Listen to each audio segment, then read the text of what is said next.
Muy bien, 8:35 de la mañana vamos a enlazarnos en directo con el ministro de Justicia y Derechos Humanos, Gustavo Adriancén. Ministro, ¿qué tal? Muy buenos días. Igor, ¿cómo te encuentras? Buenos días. Carolina, buenos días. Buen día, ¿qué tal? ¿Qué tal, ministro? Hoy es una fecha histórica, pues se conmemoran 18 años ya desde aquella operación Chavín de Huántar en la que se liberaron a los rehenes, pues que estaban cautivos en la residencia del embajador japonés, ministro, y se da en medio de toda una polémica, porque en unos días nada más la Corte Interamericana pues se va a pronunciar y a ver si se reabre o no este proceso. Igor, sí, Carolina, permítanme en primer término, por favor, rendir en una fecha como esta un homenaje a nuestros héroes Comando Chavín de Huántar, caídos hace 18 en el rescate de rehenes. Me refiero al coronel Valer, al capitán Jiménez y por supuesto también al vocal supremo Yusti. Mira, el proceso no se reabre, Igor.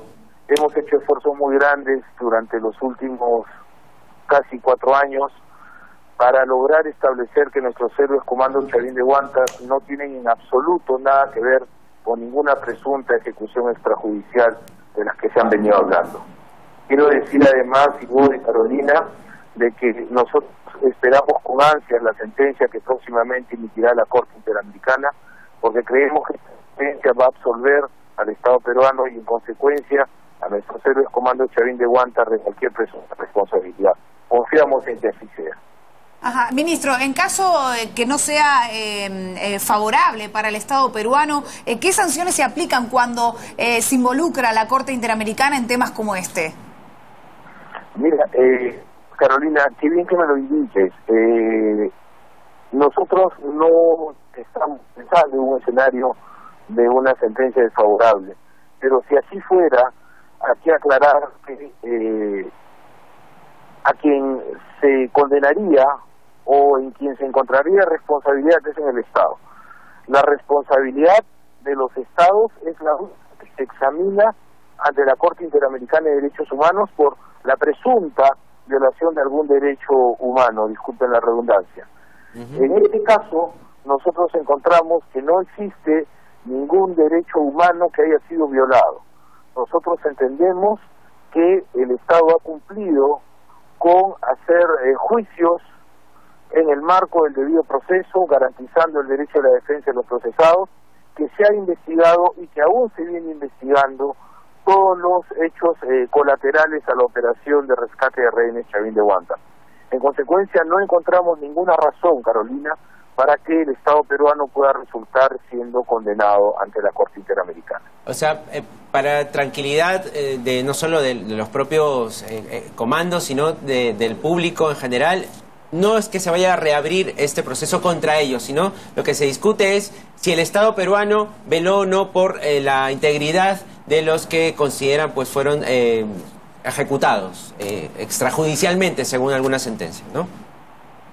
Igor, quisiera tener certeza absoluta de que lo manifestado por ti así será.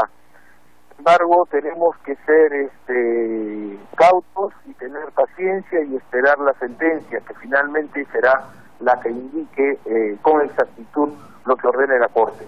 Y nada de ser que se está peruano que si una defensa. Ministro, en todo este proceso, ¿ustedes confían? No ocurra. Disculpe, ministro, se le había ido un poco la comunicación. Le preguntaba, en todo este proceso, ¿usted confía que la Corte Interamericana va a tomar en cuenta los fallos que se han dado aquí en el Perú? Sí, en efecto. Nosotros confiamos, Carolina, que toda la argumentación presentada por el Estado peruano ante la Corte Interamericana de Derechos Humanos, que son declaraciones de testigos, que son informes de medicina forense, que son pruebas de diferente naturaleza, sean absolutamente contundentes como para que los jueces de la Corte de Derechos Humanos descarten cualquier presunta responsabilidad de nuestros héroes Comando Chavín de Huántar y por supuesto del Estado peruano. Han sido 18 años desde esta operación y algunos tantos, o la mayoría de ellos, ministro, estos comandos se han visto inmersos en engorrosos procesos judiciales, incluso, bueno, pues con miras a estas instancias internacionales. El Estado, en muchos casos el Estado, y ellos mismos se han quejado de ello, el Estado no les ha acompañado en esta batalla legal. ¿La situación es diferente ahora? ¿Lo garantiza? Igor, puedes estar seguro. Yo, discúlpenme que hable en primera persona, he sido testigo de excepción del esfuerzo que el presidente Ollanta ha desplegado en defensa de los héroes comandos Chavín de Huántar. Hablo por mí, pero también debo hablar por el premier, el doctor Pedro Castellano Bellido, que inició conmigo la defensa de los héroes comandos Chavín de Huántar, él como agente ante la Corte Interamericana y yo como abogado en sede interna. Nunca antes se había brindado el apoyo que este gobierno ha brindado a nuestros héroes y esperamos salir finalmente airosos con esta sentencia por venir. Y usted, que ha sido criticado por algunas organizaciones de derechos humanos también por su labor como procurador del Estado. Duramente criticado e incomprendido, Igor. Lamentablemente, cuando hemos tenido que levantar la voz en defensa de los comandos, lo hemos tenido que hacer porque hay voces desde la defensa de los delincuentes terroristas que pretendían involucrarse. No se olvide, Igor, que si Takogura, aquel japonés que fue rescatado, acusaba a nuestros héroes comandos Chavín de Huántar.